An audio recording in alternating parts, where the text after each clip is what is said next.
महादेव शिव शंभो बाबा धवलेश्वराय बालालिंगाय नमः। दीपं ज्योति परम ब्रह्मा दीपं ज्योति जनार्दनः दीपाहरत मे पापो पूजा दीप नमस्तुते। धवलेश्वराय बालालिंगाय नमो नमः। संसार सुखी रखंतो। आज धर्मर मास कार्तिक मासर शुभ गुरुवार रे समस्त श्रद्धालु भक्त मान को आशीर्वाद करंतु। मनस्कामना पूर्ण करंतु। कर्म क्षेत्र उन्नति करंतु। ग्रहरिष्ठ खंडन करंतु। जगतर मंगल करंतु।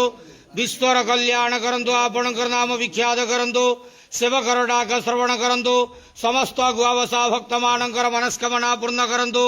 जो जो भक्त माने आपण पाखरे मानसिक रखिछंती तांका मानसिक पूर्ण करंतु। बाबा धवलेश्वराय बालालिंगाय नमः। संसार सुखी रखंतु आनंदे गवार। हरि बोलो।